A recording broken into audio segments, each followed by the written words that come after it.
I had published my anecdotal studies, and I had written a chapter in Richard Wortman's book, so I think the industry knew of my stance already. But then, in the mid-90s, I wrote to the company stating that we wanted to do a double-blind study because my earlier work had indeed been, quote, anecdotal.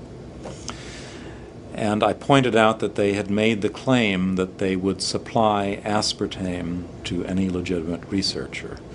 At that point, I was a professor near UConn, Northeastern Ohio University's College of Medicine. I think I would qualify as a legitimate researcher.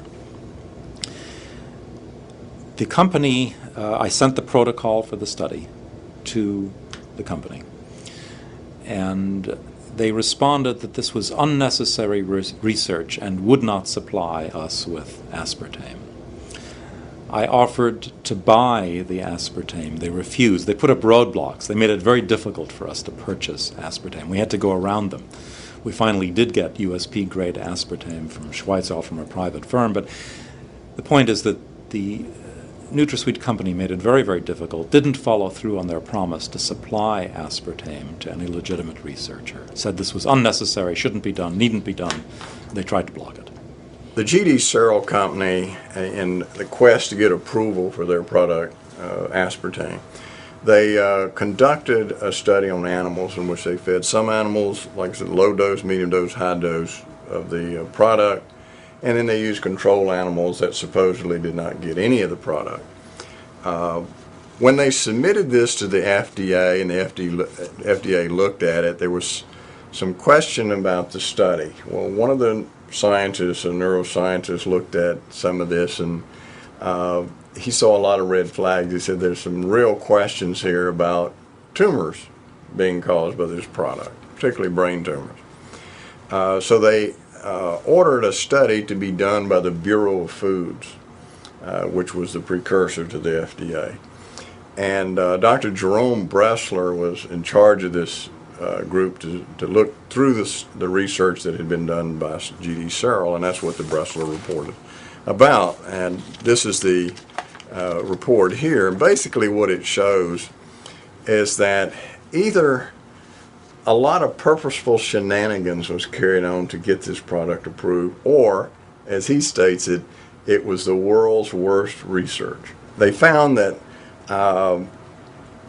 what they did is the animals that died after being fed NutraSweet, they didn't autopsy the animals right away. Some of them were not autopsied more than a year afterwards. And of course the tissues broke down and liquefied, and so they couldn't do proper studies on them, but they reported it as if they had, and they reported these as normal. They found that they were taking tumors and cutting them out and throwing them away and saying the animal was normal. They had animal tissues that had obvious tumors in it that were reported normal. They had, in one of the cases here that's reported, a lymph node that was enlarged. And this G.D. Searle pathologist reported it as a normal lymph node. When the scientists from the Bureau of Foods looked at it, they said it was an obvious lymphosarcoma, a highly malignant tumor. The notations about the testicular atrophy were not noted. There were just numerous things in this report that showed that, in my estimation, there was an effort to cover up what was being found so that they could get approval. There were so many things wrong with the submitted data from G.D. Searle originally. They had a monkey study, and in this monkey study they were fed aspartame, and they were fed aspartame with milk. The milk, as you know, normally slows down the absorption of certain chemicals when you drink milk. If you take aspirin in milk, it'll take much longer for the aspirin to go to work. Well, even though the monkeys were drinking aspartame and milk, out of the 7 monkeys they had, I think 1 or 2 died and 4 or 5 had grand mal seizures. Now, these test results were not satisfactory to G.D. Searle. They weren't going to be able to show these to the FDA, saying, hey, look, aspartame, even with milk, caused monkeys to have grand mal seizures. When we did our double-blind study here in this hospital, we had really a tragic situation which occurred, which I attributed directly to the aspartame. We needed volunteers. We looked at both patients, that is, people who had a history of mood disorder, and we needed some controls, that is, people without a history of mood disorder. One of the people that I used in the study was the administrator for our psychiatric unit, who was a PhD psychologist. And several days into this study, he had an emergency. He had an ophthalmologic emergency. That is, he had sudden bleeding in his eye and a detachment of his retina. He had to be rushed to Cleveland for emergency surgery. His eye could not be saved. He lost the vision in one eye. At the same time, we had another participant in the study, a nurse, who also had an episode of intraocular bleeding, that is, bleeding within her eye. So we had two people who, during the course of the study, had eye emergencies. The bottom line was, here is the most tested product, additive in history, an additive. Now, additive's important because aspartame was approved as a GRAS, G-R-A-S, I mean, it's generally recognized as safe product.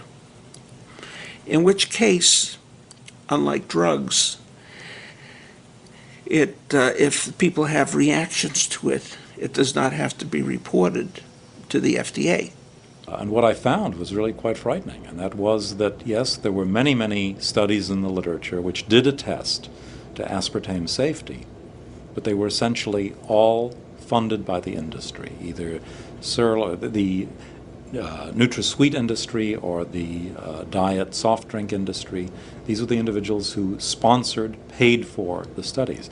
There were independent studies, but virtually all of the independent studies, that is, studies which were not funded by the industry, virtually all of them did identify one type of problem or another with aspartame.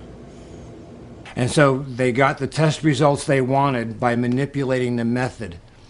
This is not to say that aspartame was safe or that aspartame does not induce seizures, because it does.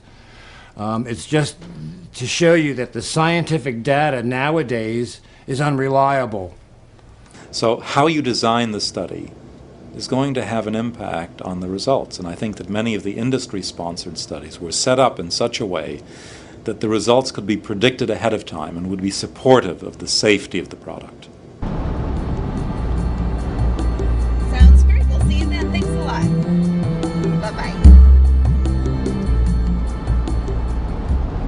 There is no evidence at the present time that I'm aware of that aspartame in large amounts has a significant effect on brain chemistry.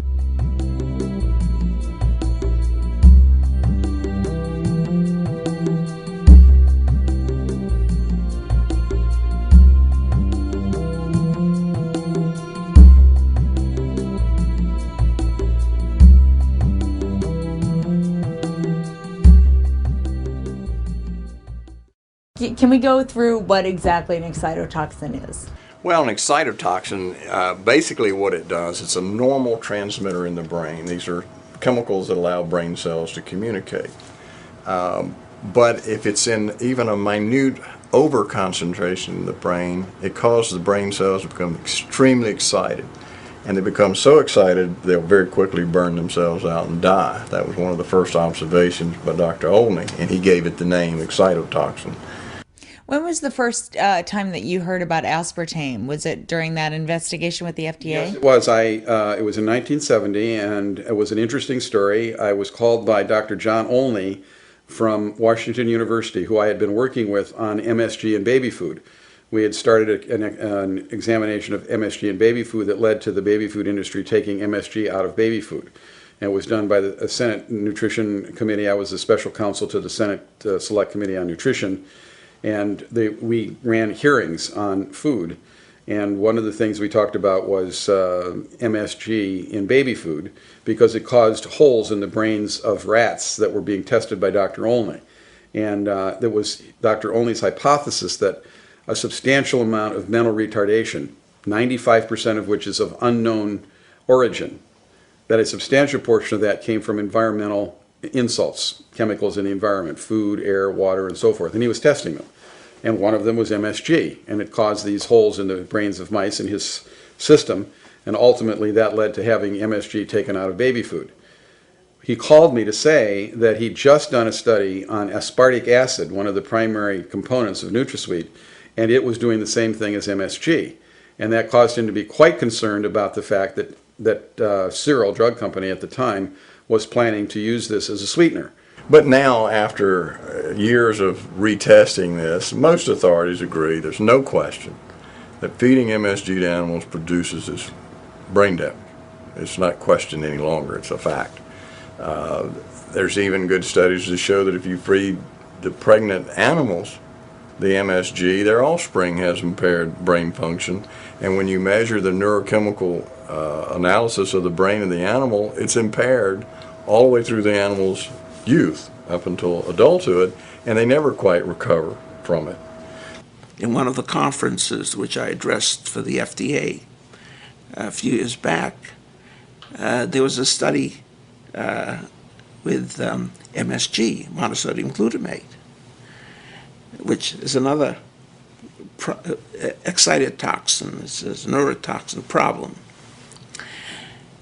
And we could not understand why with the controls had almost the same number of reactions as the people had given it.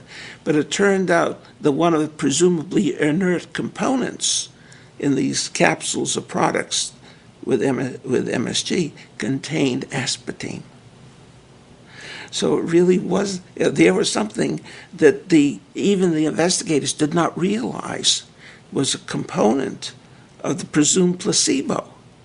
The central mechanism that actually produces the destruction and damage to the brain is excitotoxicity. That's pretty well agreed upon now. The frightening thing is that we're adding tons of these excitotoxins to our food, either in the form of MSG or part of the aspartame molecule, which is aspartic acid, which is an excitotoxin. Can we talk about the blood-brain barrier and how it breaks down? Like hypoglycemia can be an example of that, and how excitotoxins can pass through that on occasion. Yeah, the blood-brain barrier is one of the big defenses that the industry always gives. They say, well, these things can't get through the blood-brain barrier. I did rather extensive research in this area, and what I discovered was that there are numerous conditions that we're all subjected to that cause a breakdown.